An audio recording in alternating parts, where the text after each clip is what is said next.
छान असं आपल्या सगळ्यांच्यासाठी व्याख्यान. खरं तर भारतीय संस्कृती आणि भारतीय परंपरा हा आपला सगळ्यांचा श्वास आहे.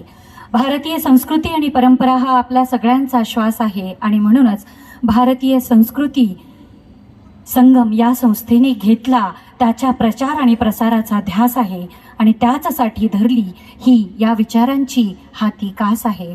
आणि म्हणूनच आजचं व्याख्यानही तितकंच खास आहे, कारण आज स्वामी विवेकानंदांच्या स्वप्नातील भारताचा आपल्या सगळ्यांच्या समोर स्वप्न साकार करण्यासाठी आपल्या विचारांमध्ये ते परिवर्तित आणि आपल्या मनामध्ये ते पोहोचवण्यासाठी येत आहेत आपल्या सगळ्यांचे अतिशय आदरणीय वक्ते माननीय अविनाश धर्माधिकारी सर. तत्पूर्वी एक सूचना, ती म्हणजे कार्यक्रमाची सांगता संपूर्ण वंदे मातरमने होणार आहे, तेव्हा माननीय धर्माधिकारी सरांचं मनोगत आणि व्याख्यान संपल्यानंतर कोणीही उठायचं नाही आहे, कारण त्यानंतर माझे शब्द नसणार आहेत. त्यानंतर आपण प्रत्यक्ष संपूर्ण वंदे मातरमलाच सुरुवात करणार आहोत आणि ते संपल्यानंतर आपण त्याचा सन्मान पूर्ण केल्यानंतरच इथून प्रस्थान करायचं आहे. या सूचनेचं कृपया आपण सर्वांनी पालन करूयात.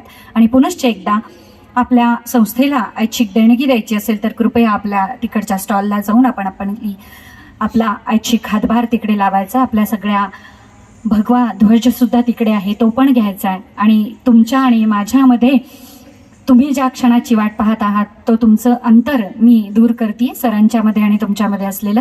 माझ्या शब्दाला अल्पविराम आणि यानंतर सूत्र माननीय अविनाश धर्माधिकारी सर यांच्याकडे.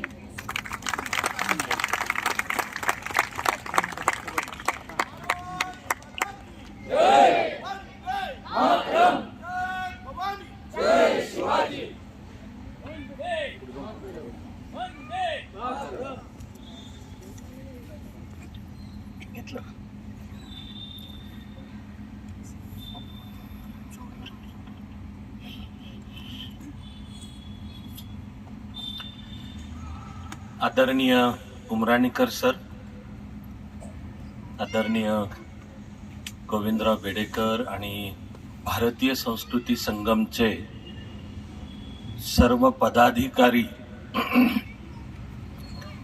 की ज्यांना मी विचारपूर्वक मी ज्यांचा सहकारी आहे आणि जे माझे सहकारी आहेत असा करतो उल्लेख.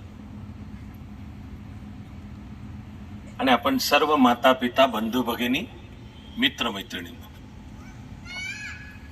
आजच्या या पवित्र दिवशी तुमच्याशी बोलायची मला संधी मिळते.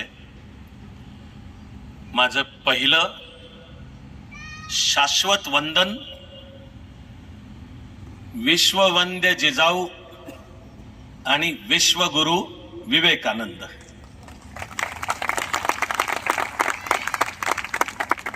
यांना माझं वंदन आहे. तिथे जिजाऊ झाल्या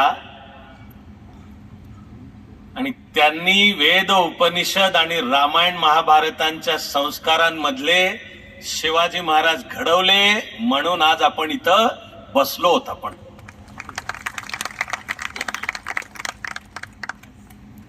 कविराज भूषणनी सुद्धा जे महाराजांच्या कार्याचं 2 ओळीतलं वर्णन केलंय. काशी की कला जाती, मथुरा की मस्जिद होती, घर शिवाजी न होता तो सुन्नत होती सबकी. कि हा भारत देश टिकला, शत्रूवर प्रतिहल्ला चढवला आणि महाराष्ट्राला भारतासाठी लढायला शिकवलं, तो जिजाऊंचा वारसा आहे. तो आजचा पवित्र दिवस की तुमचं माझं काम महाराष्ट्राचं महाराष्ट्रपण, मराठी माणसाचं सुद्धा मराठीपण देशासाठी लढण्यात आहे. आणि त्यावेळी तलवारीने लढायचं असेल तर आता पेननी पण लढायचं आहे, जिभेनी पण लढायचं आहे, बुद्धीनी पण लढायचं आहे.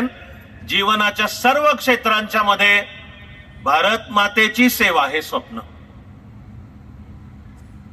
तेच आपल्याला स्वामीजींनी 19व्या शतकात सांगितलं आणि आजही आपलं ते बळ आहे.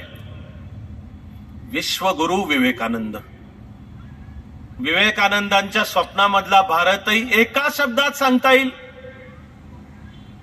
फार लांबलचक भाषणाची मुळात आवश्यकता नाही की विवेकानंदांच्या स्वप्नातला भारत म्हणजे विश्वगुरु भारत. या विश्वगुरूची सुद्धा व्याख्या आहे की जो भौतिक दृष्ट्या सुद्धा समृद्ध आहे, ज्यांनी सामाजिक आणि आर्थिक विषमतांवरही मात करून भौतिक समृद्धीचे समतापूर्ण वाटप समाजाच्या सर्व घटकांना, पण केवळ भौतिक विकास म्हणजे विकास नाही, तर माणसाचा मानसिक, बौद्धिक आणि सगळ्यात मुख्य म्हणजे आत्मिक विकास, असा कळलेला भारत उद्याच्या जगाला दिशा, मार्ग, उत्तर, सोल्युशन सांगेल, तो म्हणजे विश्वगुरु भारत.